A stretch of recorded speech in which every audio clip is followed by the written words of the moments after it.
नमस्कार साथियों, बहुत बहुत स्वागत और अभिनंदन है आप सबका इस हिंदी बस चैनल पे। तो साथियों, यहाँ पे हम आशा करते हैं कि आप लोगों की तैयारी बहुत अच्छे से चल रही है और यहाँ पे प्रश्नों को लेकर के हम उपस्थित हैं। तो यहाँ पे पहला प्रश्न है कि कामायनी की भाषा है, तो कामायनी की भाषा किस प्रकार की? अवधी है, ब्रज है, खड़ी बोली या फिर मैथिल में ये लिखा गया है। तो यहाँ पे आप आंसर करेंगे। यहाँ पे आपका हो जाता है कि ये खड़ी बोली में लिखा गया है। रचना यहाँ पे जयशंकर प्रसाद की है, छायावाद की रचना हो जाएगी और इसमें जो सर्ग हैं वो 15 हो जाते हैं।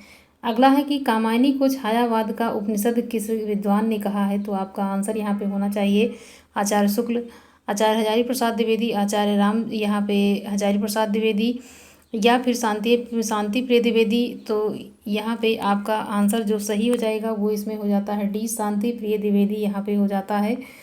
अगला है किस कवि को आधुनिक काल में कठिन काव्य का प्रेत कहा जाता है। यहाँ पे राम प्रसाद, यहाँ पे प्रसाद हैं, राम कुमार वर्मा है, निराला है, मुक्तिबोध है। तो यहाँ पे कठिन काव्य का प्रेत किसे, यहाँ पे कठिन काव्य का प्रेत कहा जाता है, किसे कहा जाता है? आधुनिक युग में पूछा जा रहा है रीत काल का, तो यहाँ पे केशव दास को कहा जाता है। तो इस प्रकार से ये प्रश्न आप लोग बताएंगे कि इसमें कौन सा सही है। तो यहाँ पे सी हो जाता है, निराला को यहाँ पे कहा जाता है। तो यहाँ पे आधुनिक काल लगा हुआ है, तो कठिन काव्य का प्रेत कहा जाता है किसे? निराला को। अगला यहाँ पेपर है कि समन्वय व मतवाला पत्रों का संपादन किया था, किसने किया? प्रसाद ने, पंत ने, निराला या फिर मैथिली शरण गुप्त ने। यहाँ पे आपका आंसर जो सही हो जाता है वो हो जाता है यहाँ पे सी, निराला ने यहाँ पे किया है। अगला प्रश्न है कि निराला की रचना तुलसीदास का रचना काल क्या है। तो 1936 है, 1938 है, 1935, 1940 में। तो निराला जी ने तुलसीदास की रचना किस सन में की है, ये आपको यहाँ पे आंसर करके बताना है। आंसर आपका यहाँ पे हो जाएगा बी, 1938 में यहाँ पे तुलसीदास की रचना यहाँ पे की है। किसने की है? तो यहाँ पे रचना किया है निराला जी ने। अगला है निराला की प्रथम रचना माना जाता है, किसे माना जाता है? अनामिका को, जूही की कली, परिमल या फिर सांधे काकली को। तो निराला की प्रथम रचना के रूप में किसे स्वीकार किया गया है? आंसर आपका यहाँ पे हो जाता है कि जूही की कली को माना जाता है, जो यहाँ पे स्वच्छंदतावादी ये यहाँ पे ये कविता हो जाती है प्रथम। अगला यहाँ पे है किस कवि को समन्वय का, किस कवि को यहाँ पे रचनाओं का आलोचकों ने केचुआ छंद कहा है। तो यहाँ पे जो रचना थी ये भी आपके सामने, तो जयशंकर प्रसाद, निराला, महादेवी वर्मा या फिर सुमित्रानंदन पंत। तो यहाँ पे आपका आंसर हो जाएगा बी, निराला की यहाँ पे हो जाएंगे। और निराला की रचना जो जूही की कली है उसी को यहाँ पे केचुआ छंद के रूप में कहा गया है। अगला है हृदय ही तुम्हें दान कर दिया, क्षुब्ध था उसे गर्व किया, पंक्ति किस कवि की है? तो यहाँ पे आपका आंसर हो जाएगा जयशंकर प्रसाद, निराला, महादेवी वर्मा, सुमित्रानंदन पंत। यहाँ पे आपका आंसर जो सही हो जाता है इसमें यहाँ हो जाएगा कौन सा? बी हो जाएगा, निराला यहाँ पे हो जाता है। अगला है कि अबे सुन बे गुलाब में गुलाब प्रतीक है, किसका है? यहाँ पे शोषित वर्ग का, मजदूर वर्ग का। तो यहाँ पे क्या हो जाएगा आपका आंसर?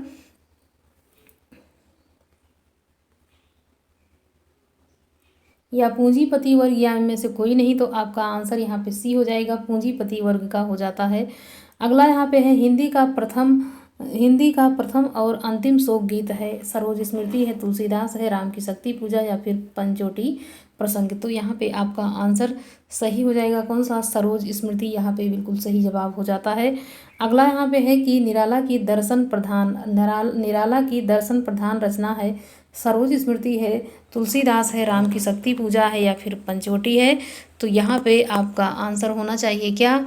डी हो जाएगा, पंचवटी यहाँ पे हो जाएगा बिल्कुल ही सही। निराला की दर्शन प्रधान रचना के रूप में पंचवटी को स्वीकार किया गया है। अगला है निराला की यथार्थवादी रचना कौन सी है? बादल राग है, यहाँ पे अपरा है, वनवेला है या फिर यहाँ पे विधवा है। तो निराला की यथार्थवादी रचना के रूप में किसको स्वीकार किया गया है? तो यहाँ पे विधवा हो जाएगा बिल्कुल ही सही जवाब। और यहाँ पे बादल राग है तो ये निराला की रचना है, अगर बादल होती तो यहाँ पंत की रचना हो जाती। तो इस प्रकार से कुछ प्रश्न ऐसे होते हैं जो बिल्कुल मिलते जुलते रहते हैं। इसे एक रचना मैंने कल पढ़ाई थी विपथका, तो उसमें ये कविता है रामधारी सिंह दिनकर की, जबकि अज्ञे की विपथका जो है उसमें वो कहानी हो जाती है। तो काफ़ी मिलती जुलती रचनाएं हैं जिससे कन्फ्यूजन हो जाता है। तो इस प्रकार की रचनाओं को ज़्यादा अच्छे से पढ़ें कि ताकि कभी भी ये गलत ना हो। वरदे वीणा वादिनी वरदे नामक गीत संकलित है किसमें? परिमल में, गीतिका में, नए पत्ते में, अर्चना में। किसमें से ये यहाँ पे संकलित किया गया है? आंसर आपका यहाँ पे हो जाएगा क्या? बी हो जाता है, बिल्कुल ही सही, यहाँ पे गीतिका हो जाएगा। अगला प्रश्न है कि निराला के आध्यात्मिक गुरु कौन है? रामकृष्ण परमहंस हैं, विवेकानंद हैं, स्वामी रामतीर्थ हैं, अरविंद हैं, कौन हैं? आपको यहाँ पे आंसर करना है। बी हो जाता है, इसमें विवेकानंद हो जाएंगे। निराला के आध्यात्मिक गुरु के रूप में इनको स्वीकार किया गया है, किसको? विवेकानंद को। अगला प्रश्न यहाँ पे है कि राम की शक्ति पूजा का मुख्य कथानक कहाँ से लिया गया है? रामचरितमानस से, रामायण से, बंगला रामायण या फिर तमिल से? किस रामायण से इसका मुख्य कथानक है जो राम की शक्ति पूजा है? आपका आंसर यहाँ पे होगा, यहाँ पे आपका आंसर बंगला रामायण हो जाता है। यहाँ पे बिल्कुल ही सही, क्या? बंगला रामायण यहाँ पे हो जाएगा। अगला है कि निराला की सबसे लंबी कविता कौन सी है? भिक्षुक है, विधवा है, पंचोटी प्रसंग है या फिर वनवेला है? तो यहाँ पे जो उनकी लंबी कविता है उसको यहाँ पे आंसर करना है कि कौन सी यहाँ पे हो जाएगी। आंसर आपका यहाँ पे हो जाएगा कौन सा? कि यहाँ पे पंचवटी जो प्रसंग है ये यहाँ पे सबसे लंबी कविता के रूप में स्वीकार किया गया है। प्रथम मंगला प्रसाद पारितोषिक पुरस्कार रचना यहाँ पे किस रचना को मिला है? लोकायतन को, नीरजा को, कामायनी या फिर उर्वशी को? तो किस पे सबसे पहले मंगला प्रसाद पारितोषिक यहाँ पे प्राप्त हुआ है? किस रचना को? आपका आंसर होना चाहिए यहाँ पे सी, कामायनी को यहाँ पे मंगला प्रसाद पारितोषिक सबसे पहले प्रदान किया गया है। प्रथम यहाँ पे ज्ञानपीठ पुरस्कार पंत की किस रचना को दिया गया? तो पंत जी की कौन सी रचना है जिसको सबसे पहले यहाँ पे हिंदी में ज्ञानपीठ पुरस्कार मिलता है? तो तुलसीदास, कामायनी, चिदम्बरा या फिर कला और बूढ़ा चांद? आपका आंसर यहाँ पे हो जाना चाहिए क्या? सी यहाँ पे हो जाएगा, चिदम्बरा पे यहाँ पे मिल चुका है पंत जी को ज्ञानपीठ पुरस्कार। निराला की साहित्य साधना 3 भाग नामक जीवनी किस लेखक ने लिखी है? डॉक्टर नगेंद्र ने, रामविलास शर्मा ने, रामकुमार वर्मा या फिर नंदुलारी वाजपेयी? तो आपको यहाँ पे आंसर करना है कि कौन सा यहाँ पे हो जाएगा बिल्कुल ही सही। बी हो जाएगा, रामविलास शर्मा यहाँ पे आपका सही जवाब हो जाता है। अगला प्रश्न है कि निराला की अंतिम कविता मानी जाती है कौन सी? परिमल है, तुलसीदास है, अनामिका है या इनमें से कोई नहीं? तो निराला की जो अंतिम कविता के रूप में स्वीकार किया गया है वो आपको यहाँ पे आंसर करना है डी, इसमें से कोई नहीं है। तो यहाँ पे रचनाएं जो दिख रही हैं ये सारी किसकी हो जाती हैं? निराला की हो जाएंगी, जबकि यहाँ पे वो उनकी रचना नहीं है। निराला की अंतिम रचना के रूप में राम की शक्ति पूजा नामक कविता किसमें संकलित है? किसमें संकलित की गई है? परिमल में है, तुलसीदास में, अनामिका या इनमें से कोई नहीं? तो राम की शक्ति पूजा जो कविता है ये किसमें संकलित की गई है? तो ये यहाँ पे आपका आंसर हो जाएगा अनामिका, यहाँ पे आपका सही जवाब हो जाएगा। अगला यहाँ पे प्रश्न है कि पंत की किस रचना पर साहित्य अकादमी पुरस्कार मिला है? लोकायतन, कला और बूढ़ा चांद, युगवाणी या फिर चिदम्बरा? पंत की किस रचना पर साहित्य अकादमी मिला है? तो यहाँ पे चिदम्बरा पे उनको मिल चुका है ज्ञानपीठ पुरस्कार। अब यहाँ इनकी जो रचनाएं बच रही हैं उनमें से आपको सही जवाब देना है। यहाँ पे आपका आंसर हो जाएगा साहित्य अकादमी आपसे पूछा जा रहा है, तो यहाँ पे आपका सही जवाब हो जाना चाहिए कला और बूढ़ा चांद पे इनको मिल चुका है साहित्य अकादमी। निराला की छायावादी रचना नहीं है, अनामिका है, परिमल है, गीतिका है, कुकुरमुत्ता है? निराला की जो छायावादी रचना नहीं है वो आपको यहाँ पे आंसर करना है। यहाँ पे आपका सही जवाब हो जाएगा कुकुरमुत्ता, ये यहाँ पे छायावाद की रचना नहीं है। तो यहाँ पे अनामिका, गीतिका, परिमल ये सब छायावाद की है, जबकि कुकुरमुत्ता यहाँ पे आगे चलकर ये कुकुरमुत्ता जो है ये प्रगतिवाद से यहाँ पे जुड़ जाती है, तो ये यहाँ से प्रगतिवाद से संबंधित हो जाती है। किस कवि को शब्द शिल्प कहा जाता है? जयशंकर प्रसाद को, निराला को, सुमित्रानंद पंत को या फिर महादेवी वर्मा को? तो शिल्प के रूप में किसको यहाँ पे स्वीकार किया गया है? आपका आंसर यहाँ पे सही होना चाहिए कौन सा? सी यहाँ पे हो जाएगा, सुमित्रानंद पंत को यहाँ पे शिल्प के रूप में स्वीकार किया गया है शब्द शिल्प। तो यहाँ पे सा और इसमें भी सा, तो यहाँ पे सा सुमित्रानंद पंत से भी यहाँ पे आप जोड़ सकते हैं, रिलेट कर सकते हैं। ताकि आपको ये भूले ना। रूपाब नामक पत्रिका का संपादन किस कवि ने किया है? निराला ने किया है, सुमित्रानंद पंत ने, जयशंकर प्रसाद या फिर यहाँ पे राम कुमार वर्मा ने। तो रूपाब एक पत्रिका है जिसके संपादक के रूप में किसे जाना जाता है? आप यहाँ पे आंसर करेंगे बी हो जाएगा इसमें सही जवाब आपका। सुमित्रानंद पंत ये रूपाब पत्रिका के संपादक के रूप में प्रसिद्ध हैं और जाने जाते हैं। सुमित्रानंद पंत की छायावादी रचना नहीं है, कौन सी नहीं है? आपको यहाँ पे आंसर करना है कि ग्रंथि है, वीणा है, पल्लव है या फिर वाणी है। तो छायावादी रचना नहीं है, आपसे ये पूछा जा रहा है कि कौन सी यहाँ पे नहीं है, आपको बताना है। डी हो जाएगा इसमें, वाणी जो है ये नहीं है, जबकि ग्रंथि, वीणा, पल्लव ये सब रचनाएं किसकी हो जाती हैं? पंत की छायावाद की रचनाएं ये हो जाती हैं। अगला यहाँ पे प्रश्न है कि सुमित्रानंद पंत की किस दर्शन से प्रभावित थे? शैव दर्शन से, बौद्ध दर्शन से, अरविंद दर्शन या फिर न्याय दर्शन से? तो यहाँ पे सुमित्रानंद पंत किस दर्शन से प्रभावित थे? आपको आंसर करना है। सी हो जाएगा अरविंद, यहाँ पे अरविंद दर्शन यहाँ पे हो जाएगा। अगला यहाँ पे है किस कवि ने प्रकृति का उद्दीपनात्मक चित्रण यहाँ पे किया है? पंत ने, प्रसाद ने, महादेव वर्मा या फिर निराला ने? आपका आंसर क्या होगा इसमें? यहाँ पे आपका सही जवाब हो जाएगा कि यहाँ पे महादेवी वर्मा हो जाएगा, बिल्कुल ही सही। अगला है कि महादेवी वर्मा की पहली रचना मानी जाती है नीरजा है, रश्मि है, निहार है या फिर यामा है? तो कौन सी रचना यहाँ पे हो जाएगी?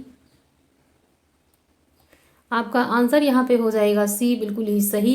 तो यहाँ पे बहुत सारे साथी लोग यहाँ पे कहते हैं कि ये प्रश्न बहुत ही आसान है, लेकिन यही प्रश्न आपको एग्जाम में देखने को मिलता है और यही आसान सा प्रश्न आपका गलत होता है। जैसे ही वहाँ आपको रिलेट करने के लिए 2-3 रचनाएं एक साथ ही दिखाई देती हैं तो उसी में चकाचौंध सा बिल्कुल सामने आ जाता है और उसी में जानते हुए भी आपकी रचनाएं वहाँ पे गलत हो जाती हैं।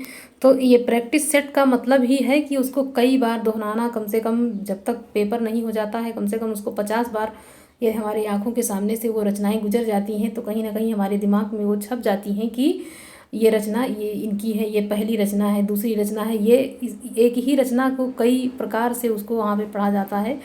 तो ये प्रश्न कई मतलब ना आसान ही रहते हैं और ना कठिन रहते हैं। तो आप उनको कई बार दोहराएंगे तभी आपका वहाँ पे हर जो है हर प्रकार का प्रश्न वहाँ पे सही हो सकता है। यहाँ पे अंतिमा नामक काव्य रचना किसकी है? प्रसाद है, पंत, निराला या फिर महादेवी वर्मा? आंसर आपका होना चाहिए कौन सा? बी हो जाएगा पंत, यहाँ पे आपका सही जवाब। अगला प्रश्न है इसमें कि सोवियत लैंड नेहरू पुरस्कार किस रचना पर मिला है? यामा पे, लोकायतन पे, या फिर निराला या फिर उर्वशी? किस पे ये पुरस्कार प्राप्त हुआ है सोवियत लैंड नेहरू? तो आपका आंसर यहाँ पे बी हो जाएगा, लोकायतन पे यहाँ पे मिला है। अगर लोकायतन की बात की जाए रचना किसकी है तो यहाँ पे पंत की रचना हो जाएगी जिसपे इनको सोवियत लैंड नेहरू पुरस्कार मिल चुका है। और साहित्य अकादमी कला और बूढ़ा चांद पे मिल चुका है, जबकि चिदम्बरा पर इनको ज्ञानपीठ जो पुरस्कार है मिल चुका है। हिंदी में सबसे पहला ज्ञानपीठ पुरस्कार भी यहाँ पे पंत जी को ही मिला है। अगला है किस कवि के काव्य में सर्वाधिक गहराई पाई जाती है? तो किसमें ज़्यादा गहराई देखने को मिल रही है? आप यहाँ पे आंसर करेंगे। निराला हैं, पंत हैं, प्रसाद या फिर महादेवी वर्मा? तो किस कवि के काव्य में सर्वाधिक गहराई पाई गई है? आप लोग यहाँ पे आंसर करेंगे। यहाँ पे आपका आंसर हो जाएगा कौन सा? डी हो जाएगा, महादेवी वर्मा की सर्वाधिक गहराई यहाँ पे देखने को मिल रही है। अगला यहाँ पे प्रश्न है कि यामा ने में संकलित रचना नहीं है तो दीपशिखा है, रश्मि है, सांध्य गीत या फिर नीरजा है? तो यामा में संकलित रचना नहीं है, यामा में संकलित रचना नहीं है तो आपको आंसर कर देना है यहाँ पे कौन सा? ए हो जाएगा, दीपशिखा यहाँ पे आपका सही जवाब हो जाता है। अगला यहाँ पे है कि अग्निरेखा कविता संग्रह किस कवि का है? सुमित्रानंद पंत का, जयशंकर प्रसाद का, महादेवी वर्मा का, राम कुमार वर्मा का? सी यहाँ पे आपका सही जवाब हो जाएगा कौन सा? सी हो जाता है, महादेवी वर्मा की रचना हो जाएगा। आपका सही जवाब यहाँ महादेवी वर्मा हो जाएगा, बिल्कुल ही सही है। अग्निरेखा कविता संग्रह किसकी है? तो यहाँ पे महादेवी वर्मा हो जाएगा। महादेवी वर्मा की किस रचना में ऋग्वेद के मंत्रों का काव्यानुवाद है? तो यहाँ पे यामा है, दीपशिखा है, सप्तपर्णा या फिर निहार है? तो कौन सी रचना है जिसमें ऋग्वेद के मंत्रों का यहाँ पे काव्यानुवाद यहाँ पे किया गया है? आपका आंसर हो जाएगा सप्तपर्णा में यहाँ पे किया गया है। किसकी रचना है? तो महादेवी वर्मा की हो जाएगी। छायावाद की प्रतिनिधि रचना मानी जाती है कौन सी? यहाँ पे प्रतिनिधि के रूप में पूछा जा रहा है कि जो जैसे कवियों में होता है कि छायावाद के प्रतिनिधि कवि यहाँ पे कौन है, या फिर द्विवेदी युग के कौन है। तो ऐसे यहाँ पे रचना में पूछा जा रहा है कौन सी रचना है? अनामिका है, यामा है, चिदंबरा या फिर पल्लव है। तो कौन सी है जो यहाँ पे छायावाद की प्रतिनिधि के रूप में प्रसिद्ध है और जानी जाती है? आपका आंसर यहाँ पे हो जाएगा डी, पल्लव यहाँ पे हो जाती है। पंत जी की रचना है यहाँ पे। अगला है कि चांद नामक पत्रिका का संपादन किस रचनाकार ने किया है? जयशंकर प्रसाद, निराला, महादेवी वर्मा या फिर राम कुमार वर्मा ने। आपका आंसर यहाँ पे हो जाएगा सी यहाँ पे हो जाता है। यहाँ पे चांद नामक पत्रिका का संपादन महादेवी वर्मा जी ने किया है। अगला यहाँ पे प्रश्न है कि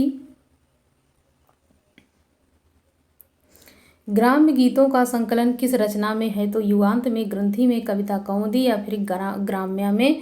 तो ग्राम गीतों का जब संकलन पूछा जाता है कि किस रचना में है, तो आपका आंसर यहाँ पे होना चाहिए क्या? यहाँ पे ग्राम्य हो जाता है। लेकिन यहाँ पे यदि इस प्रश्न को थोड़ा और अच्छे से, तो यहाँ पे राम नरेश त्रिपाठी की जो रचना है कविता कौमुदी, इसमें भी यहाँ पे ग्राम गीतों का संकलन देखने को मिलता है। तो इसमें थोड़ा सा आप लोग क्या करें कि इसको देखें, इस प्रश्न को मिलान जरूर करें। अगला यहाँ पे प्रश्न है कि भावों की मुक्त छंदों की भी मुक्ति चाहती है। यहाँ भाषा, भाव और छंद 300 छंद हैं। पंक्ति किसकी है? आचार्य शुक्ल की, जयशंकर प्रसाद, आचार्य महावीर प्रसाद द्विवेदी, निराला। आपका आंसर हो जाएगा इसमें डी हो जाएगा, बिल्कुल ही सही। यहाँ पे आपका निराला हो जाएगा। अगला प्रश्न है कि मधु स्त्रोत रचना किसकी है? आचार्य शुक्ल की, राम कुमार वर्मा की, महादेवी वर्मा, सुमित्रा नंदन पंत। किसकी रचना यहाँ पे हो जाती है? ए हो जाएगा इसमें सही जवाब आपका आचार्य शुक्ल यहाँ पे हो जाता है। अगला है अन्याय जिधर है उधर शक्ति कहते, छल छल छल छल हो गए नयन। पंक्ति है महादेवी वर्मा की, जयशंकर प्रसाद की, निराला की, सुमित्रा नंदन पंत की। अन्याय जिधर है उधर शक्ति कहते हैं, छल छल। तो यहाँ पे ये पंक्ति किसकी है? आपको आंसर करना है। सी हो जाएगा इसमें, निराला की पंक्ति ये हो जाती है। अगला प्रश्न है कि मिटता रंगता बारंबार कौन जग का वह चित्रधार। पंक्ति किसकी है? तो मिटता रंगता बारंबार कौन जग का वह चित्रधार। पंक्ति किसकी है? आपका आंसर हो जाएगा यहाँ पे महादेवी वर्मा की, निराला की, जयशंकर प्रसाद या फिर यहाँ पे सुमित्रा नंदन पंत। आपका सही जवाब हो जाएगा इसमें ए, महादेवी वर्मा बिल्कुल सही हो जाता है इसमें। क्या महादेवी वर्मा आपका सही जवाब यहाँ पे हो जाएगा।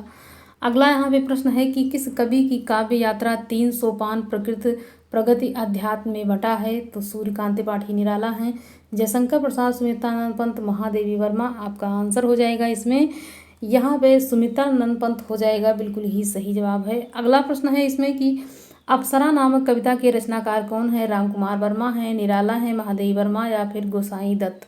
अप्सरा नामक कविता के रचनाकार कौन हैं? डी हो जाएगा इसमें गोसाई दत्त, बिल्कुल ही सही जवाब हो जाएगा। और गोसाई दत्त किसे कहा जाता है? तो पंत यहाँ पे हो जाएगा। प्रथम रश्मि का आना, रंगीन तूने कैसे पहचाना। पंक्ति किसकी है? सुमित्रा नंदन पंत की, निराला की, जयशंकर प्रसाद या फिर महादेवी वर्मा की। आपका जवाब यहाँ हो जाएगा ए, बिल्कुल ही सही, सुमित्रा नंदन पंत यहाँ पे हो जाएगा। अगला प्रश्न यहाँ पे है कि अंजलि काव्य संग्रह किस कवि की है? तो सुमित्रा नंदन पंत की, राम कुमार वर्मा की। किसकी हो जाएगी? बी हो जाएगा इसमें सही जवाब, राम कुमार वर्मा। अंजलि काव्य संग्रह यहाँ पे राम कुमार वर्मा की रचना हो जाती है। तो अगला यहाँ पे प्रश्न है कि अंतिम छायावादी काव्य संग्रह कौन सा है? तो यहाँ पे तुलसीदास है, ग्राम्या है, गुंजन है, युगांत है। तो अंतिम छायावादी काव्य संग्रह कौन यहाँ पे माना गया है? आपका आंसर हो जाएगा इसमें सी हो जाएगा, गुंजन, बिल्कुल ही सही जवाब हो जाता है। अगला प्रश्न है कि आधुनिक युग की मीरा किसे कहा जाता है? आधुनिक युग की मीरा यहाँ पे कहा जाता है एक ही, तो यहाँ पे महादेवी वर्मा आपका सही जवाब हो जाएगा। अगला है कौन सी रचना प्रबंध काव्य है? चित्ररेखा है, एकलव्य है, रश्मि है या फिर आकाशगंगा।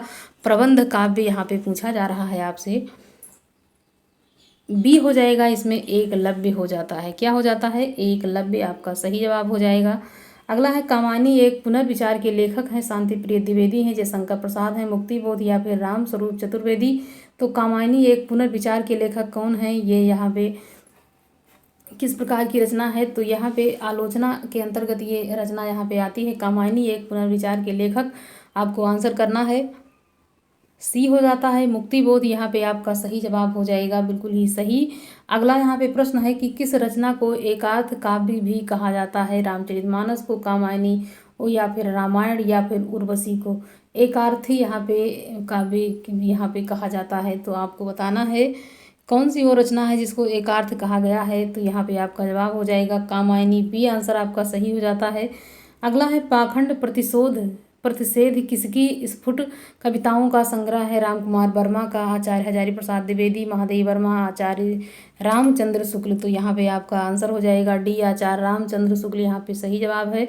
अगला है आंसू नामक रचना में किस छंद का प्रयोग है। तांटंग है, सखी है, हरिगीतिका, या फिर मुक्त है। तो आपका आंसर इसमें हो जाएगा क्या, इसमें आपका आंसर सही हो जाता है 20 सखी हो जाता है। इसमें आंसू नामक जो काव्य संग्रह में सखी जो है छंद, इसका यहाँ पे प्रयोग किया गया है। अगला यहाँ पे प्रश्न है कि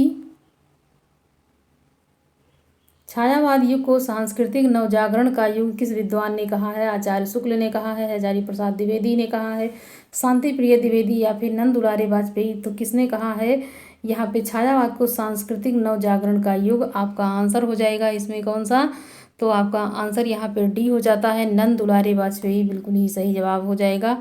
अगला है छायावाद का प्रवर्तक माना जाता है किसे। तो मुकुटधर पांडे को, स्मितानंद पंत को, जयशंकर प्रसाद, या फिर आचार्य शुक्ल को यहाँ पे कहा जाता है।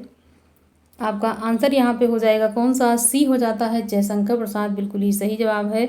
अगला है कि निम्नलिखित में से छायावाद की विशेषता नहीं है। तो इतिवृत्तात्मकता है, या फिर श्रृंगार निरूपण है, नारी भावना है, आत्माभिव्यंजना है। कौन सा यहाँ पे हो जाएगा, छायावाद की जो विशेषता नहीं है, ये आपको यहाँ पे आंसर करना है। सही जवाब आपका होना चाहिए कौन सा, ए यहाँ पे हो जाएगा, बिल्कुल ही सही है। अगला यहाँ पे प्रश्न है कि रूप राशि रचना किसकी है। महादेवी वर्मा की, निराला की, रामकुमार वर्मा, या फिर हरिऔध की। यहाँ पे आपका आंसर सही हो जाएगा सी, रामकुमार वर्मा हो जाएगा, बिल्कुल ही सही जवाब। अगला है कि छायावाद तत्वतः प्रकृति के बीच जीवन का उद्गीत है, कथन किसका है। रामकुमार वर्मा, महादेवी वर्मा, या फिर डॉक्टर नगेंद्र, या फिर निराला। यहाँ पे आपका आंसर जो सही होता है इसमें ये हो जाता है बी, इसमें महादेवी वर्मा हो जाएगा, बिल्कुल ही सही जवाब। अगला है शोकोच्छ्वास रचना है, यहाँ सुमित्रानंद पंत की, निराला की, प्रसाद की, या फिर रामकुमार वर्मा की। आंसर यहाँ पे आपका सही हो जाएगा कौन सा, सी हो जाता है, यहाँ पे प्रसाद हो जाएगा। अगला यहाँ पे है कि कविता को भाव योग की संज्ञा किस ने दी है। तो हजारी प्रसाद द्विवेदी ने, महावीर प्रसाद द्विवेदी, या फिर आचार्य शुक्ल, या फिर नंद दुलारे वाजपेयी। तो यहाँ पे आपका आंसर होना चाहिए क्या, आंसर आपका सी हो जाएगा, रामचंद्र शुक्ल यहाँ पे आपका सही जवाब हो जाता है। तो साथियों यहाँ पे जो 125 प्रश्न होते हैं वो हम यहाँ पे आपके सामने प्रस्तुत कर चुके हैं। तो आप अपनी तैयारी को यहाँ से देखकर मजबूत कर सकते हैं। प्रश्न बहुत ही आसान ना है और ना ही बहुत ज़्यादा कठिन है। तो बहुत ज़्यादा कठिन हो सकता है, पढ़ लें, पेपर एकदम आसान आ जाए तो आसान वाला प्रश्न ही आपका गलत हो जाएगा तो क्या फ़ायदा होगा। तो साथियों मिले जुले प्रश्नों को पढ़ते रहना चाहिए, बहुत ज़्यादा कठिन और बहुत ज़्यादा आसान प्रश्नों में नहीं फंसना चाहिए, इससे हमारा बहुत ही नुकसान हो सकता है। तो साथियों मिलते हैं किसी अगले वीडियो में, तब तक के लिए धन्यवाद। और साथियों आप लोग लाइक ज़रूर करते रहिए।